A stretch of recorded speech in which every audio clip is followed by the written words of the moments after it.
Over the average 75-year lifespan of a human, the heart will beat over 2.3 billion times. This beating allows the heart to deliver oxygen-filled blood that is returned from the lungs to the rest of the body.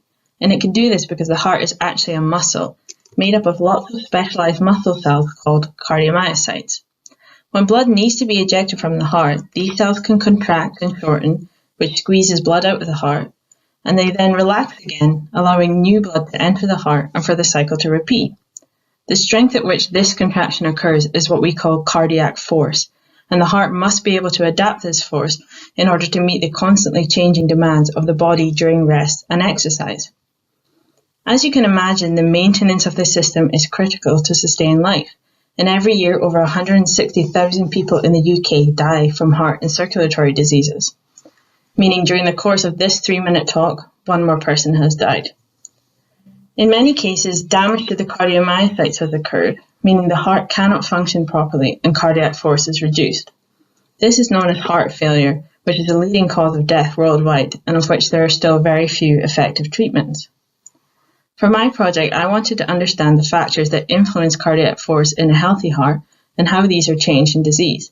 And I was able to do this by analysing pieces of cardiac tissue from healthy and failing hearts. One of the things we know is that the heart contains small molecules known as fatty acids, and these are important for maintaining normal heart function. However, I saw in the failing hearts there is a higher level of these. This led me to ask the question as to whether this increase in fatty acid is related to the loss of cardiac force that we see in heart failure. To investigate this experimentally, I took some healthy cardiomyocytes and treated some of them with fatty acids to mimic what I saw in the heart failure samples. But is there any difference in the force they produce? Well, with the support of SALSA, I was able to set up a collaboration between my group at the University of Glasgow and Professor Jolanda van der Velden's group at the University of Amsterdam. Here, I was able to learn the technique of isometric force, which is when you take an individual cardiomyocyte and you pin it between two microscopic needles. One of these needles can sense changes in force, like when a cardiomyocyte contracts, and provides this as an output, as shown for the control cell here. What I found was when I repeated the experiment with cardiomyocytes treated with fatty acids, they showed a reduced force compared to the control cells.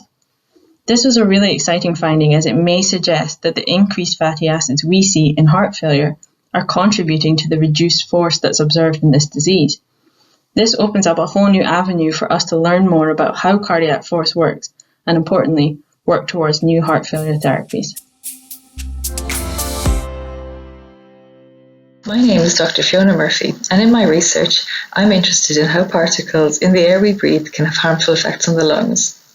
Every day we're exposed to particles in the air from a wide variety of sources, including those naturally occurring in the environment, particles from exhaust fumes and air pollution, or in dusty workplaces as may be found in the construction and manufacturing industries. Most particles are easily removed from the lung and have no effect. However, repeated exposure to certain types can trigger harmful responses, such as ongoing and excessive inflammation, formation of scar tissue, and the development of lung tumours. The methods we currently use to investigate how particles can cause toxic effects in the lungs rely heavily on the use of rodents. Mice and rats are often used as a surrogate for humans in experiments designed to simulate real-life exposure to dusts. However, as well as being very expensive and time-consuming, this approach is increasingly considered to be unsustainable, limited in scientific value, and ethically questionable. Therefore, we need new methods to investigate the potential toxic effects of particles in the air we breathe in order to ensure population safety. However, this is no easy task due to the complex nature of the lungs. The extreme region of the deep lung, called alveoli, where gas exchange happens during normal breathing, is also where the smallest particles can travel through. The alveoli are composed of multiple different cells, including lung cells whose normal function is to facilitate the gas exchange with the blood system, defense cells of the immune system that remove foreign objects and fight infection, and support cells that help to maintain the proteins and scaffolds to give lungs structural support. The aim of my research is to see if we can take this knowledge to build a simplified lab-based model of the lung for testing toxicity of particles. In order to do this, my plan is to grow each different cell type in contact with artificial scaffolds which mimic the lung tissue in dishes in the lab, and integrate the different elements together to generate a combined lab-based model of the lungs. This model will then be exposed to the particles we wish to investigate and the toxic responses measured. In order to achieve this, I need help from others in the field. Funding from the Sulza Emerge scheme allowed me to visit the Adolphe Merkel Institute in Freiburg, Switzerland, to gain first-hand experience in working with complex artificial lab-based models. As well as technical training, this visit gave me the opportunity to build collaborative relationships with others working in the field, which will help further advance my research in this area as I move to my first lecturer position at the University of Strathclyde. I'd therefore like to thank Sulza for this opportunity and also Professor Rothen Rutenhauser for hosting my visit.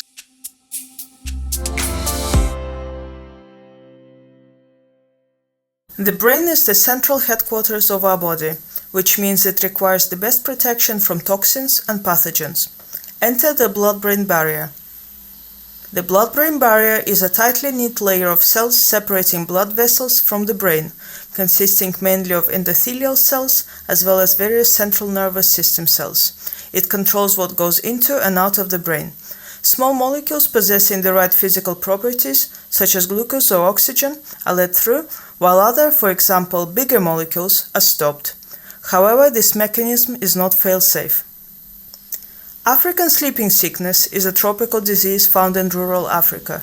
It is caused by a microscopic parasite Trypanosoma brucei, which is spread by a tsetse fly bite.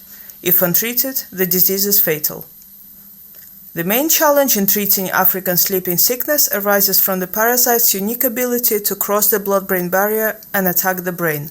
Only 6 treatments of varying effectiveness and side effects are currently available, of which only 4 are effective at the stage when the parasite has invaded the brain.